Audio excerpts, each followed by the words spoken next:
Welcome back to my YouTube channel.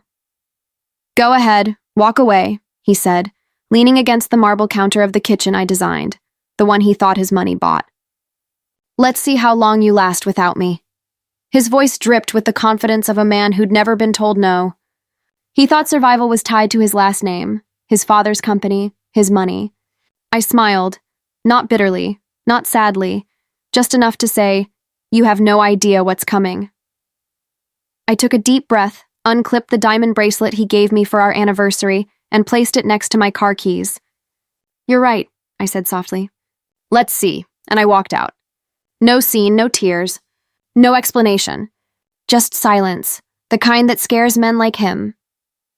The next morning, my phone buzzed like it had grown a heartbeat. Missed calls. Unknown numbers. Emails flagged urgent. By noon, my husband's father had called 7 times. His boss, 10. The same man who once laughed at me during dinner meetings now sounded like he was begging through the voicemail.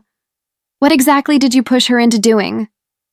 Apparently, they'd found out that the digital architecture firm under his name, I founded it.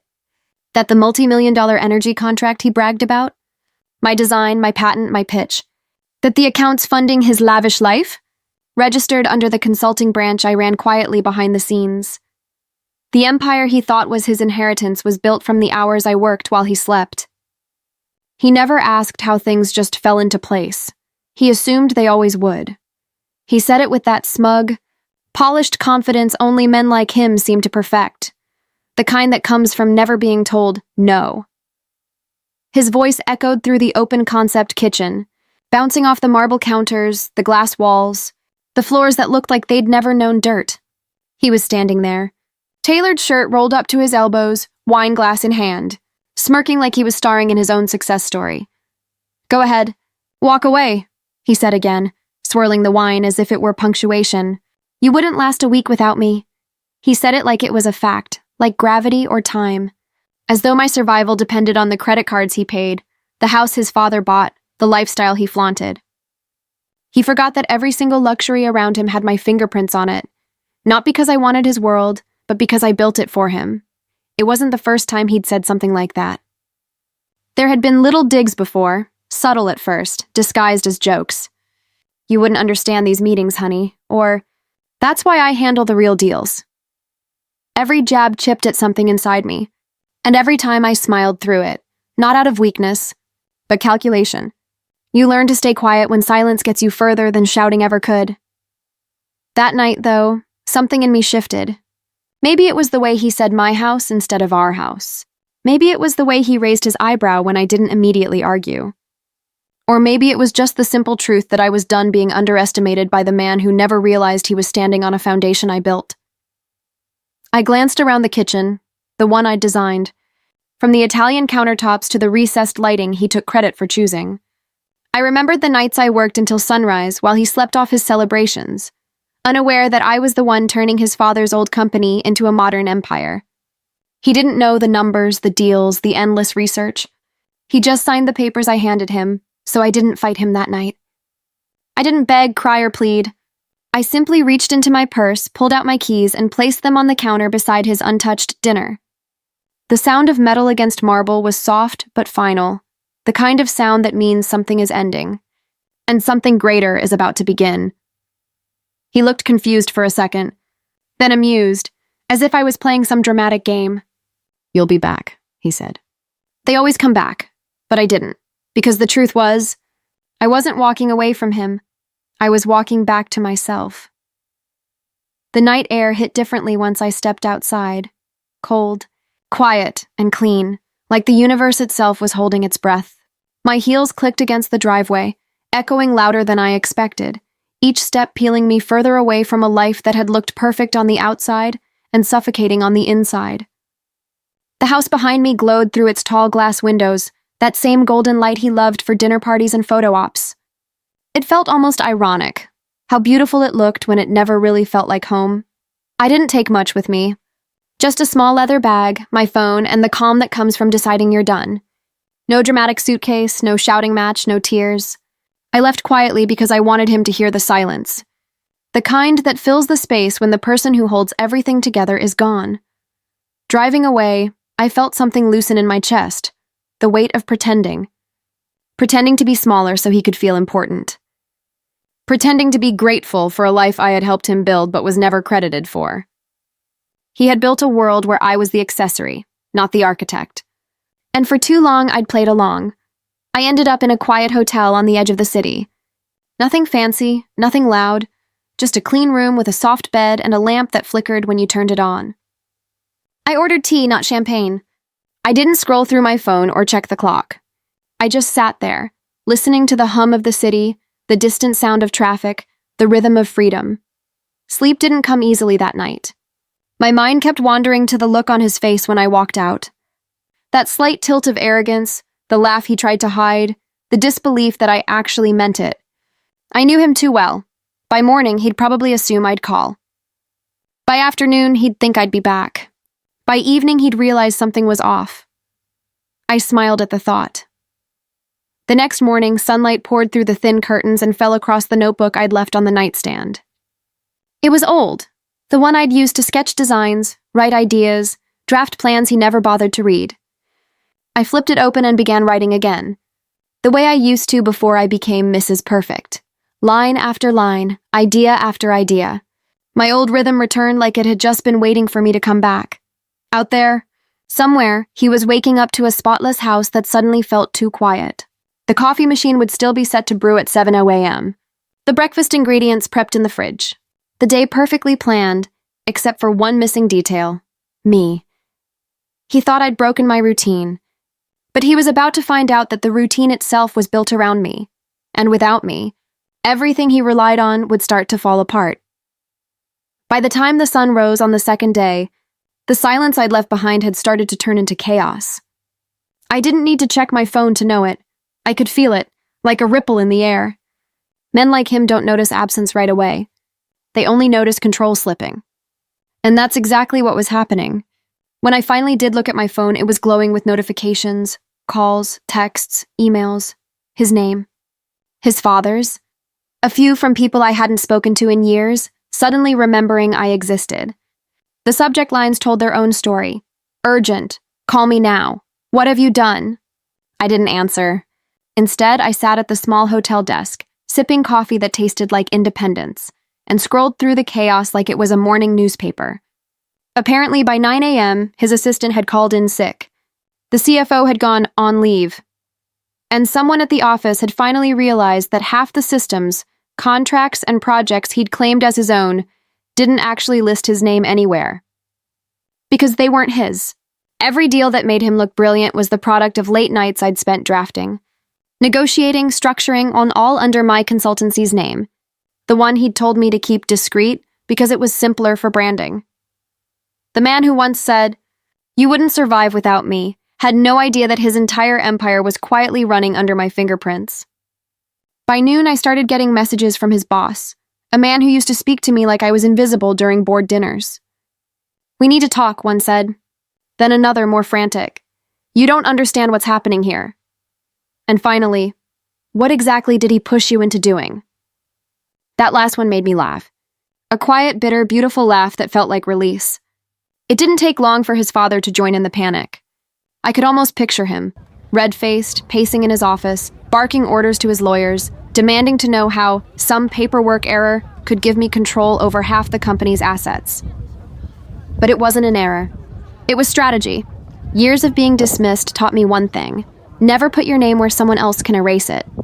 Every contract, every client, every investment, I'd made sure they came through me, not him, not his father's firm, me. And now, while they scrambled to figure out how the foundation of their wealth had shifted, I sat in a modest cafe, laptop open, calm as ever. I didn't need to gloat. The truth was doing it for me. They had built their reputation on my silence. Now my silence was costing them everything. By the third day, the panic had turned into full-blown desperation. The same men who used to overlook me at board meetings were suddenly calling me Mrs. Pierce again, the tone polished, nervous, careful. They didn't know whether to beg or to bargain, and honestly, it didn't matter. I'd already made my choice. I was done living in the shadow of men who thought my value was tied to my last name. That morning, I drove into the city, blending into the weekday rush, unnoticed and unbothered. My reflection in the glass doors of the high-rise building looked different, not richer, not more powerful, just clearer. There's something unshakable about a woman who stops waiting for permission. When I entered the lobby of the company I'd practically built from scratch, heads turned. People whispered.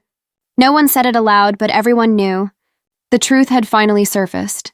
The contracts, the digital records, the patents, the signatures that proved the ideas came from me.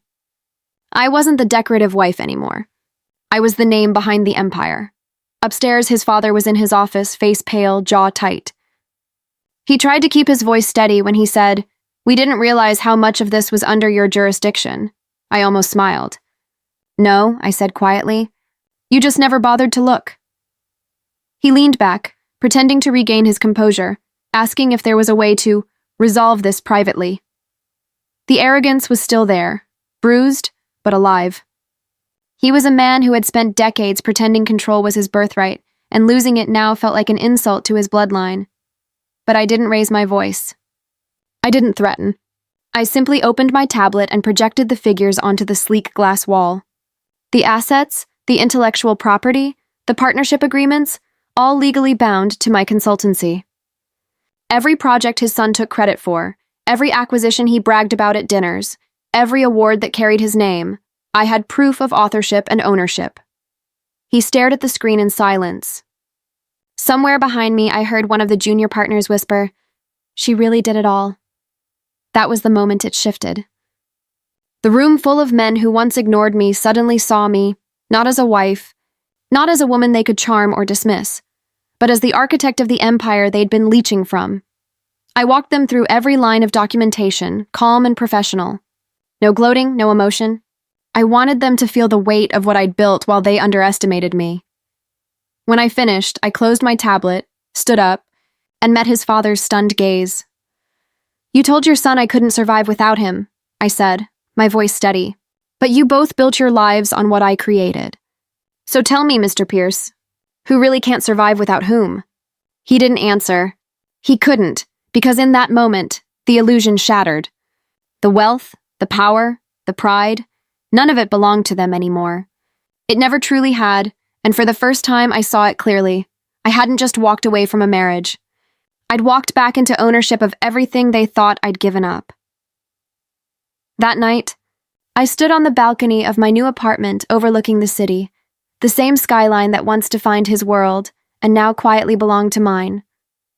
The air felt different, lighter.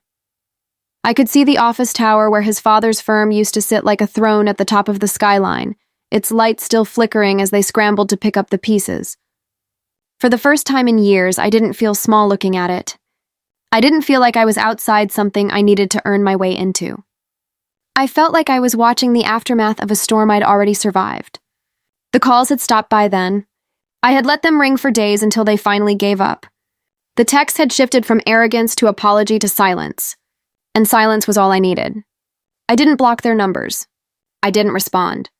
There was no satisfaction in cruelty, just peace in knowing that I no longer owed them a single word.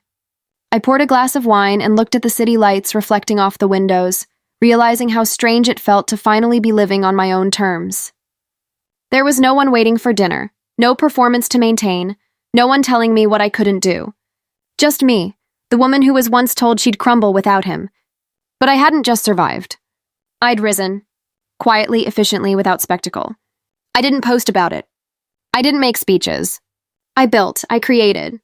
I expanded my firm, signed new deals, hired the kind of women I used to be. The ones who were overlooked, underestimated, told to wait their turn. Together we built something cleaner, stronger, freer. News spread quickly about what had happened, but I never corrected anyone. Let them speculate. Let them piece together the truth from the outside. Power doesn't come from shouting your story. It comes from owning it so completely that you no longer need to explain. Months later, I heard through a mutual acquaintance that his father's firm had gone under. The same week, an article ran about a new partnership led by my company, the one that had been born out of the ashes of his arrogance. There were whispers that I had orchestrated the fall, but that wasn't true. I hadn't destroyed them. They'd done that themselves when they pushed away the very person holding it all together. I didn't need revenge. The collapse was just a reflection of the imbalance they'd built everything on. My victory was quiet, not about winning against them, but finally standing in the space I'd earned all along. As I watched the lights flicker across the skyline, I thought back to that night, to his voice echoing, full of certainty, full of pride. You wouldn't last a week without me. And now here I was, months later, not only lasting, but thriving. My name on buildings, my signature on contracts, my ideas shaping the city I once viewed from behind someone else's shadow. I smiled to myself, the wind lifting my hair, the world stretching open in front of me. Survival was never the test. It was the lesson. He lost everything trying to prove I couldn't live without him. And I gained everything by proving I never needed him to begin with. Weeks turned into months, and the echoes of that night faded into something distant, a story people whispered about at dinner tables, a warning, a legend of quiet retribution. I never sought the spotlight, but somehow it found me. Invitations arrived for panels, interviews, partnerships, all asking how I rebuilt from nothing. I smiled every time because the truth was simple. I never rebuilt. I just finally stood on what was already mine. One evening, as I walked past the towering glass building that once bore his family's name, I noticed it had been replaced with 3 words etched in silver across the front: Pierce Dynamics, a division of Ash & Coburn, my company. My name, my legacy. The reflection in that glass didn't show a survivor or a victim. It showed a woman who had reclaimed her authorship. I didn't think about him much anymore. I heard he'd left the city, that he was trying to start over somewhere quieter, somewhere smaller. Maybe he'd learned humility. Maybe not. Either way, it wasn't my concern, because sometimes the best revenge isn't revenge at all. It's peace. It's waking up in the morning with no weight on your chest, no one to shrink for, no lies to keep alive. It's knowing that you didn't have to destroy someone to win. You just had to walk away and let the truth do what truth always does: rise. So I did what I'd always done best. I kept building, not for him, not to prove anything, but for every woman who's ever been told she's only standing because of someone else's shadow. And as the city lights glimmered against the night sky, I whispered to myself, not in anger, but in gratitude. Thank you for daring me to walk away. You were right about one thing. I paused, smiling at the horizon. I didn't survive a week without you. I thrived for a lifetime beyond you.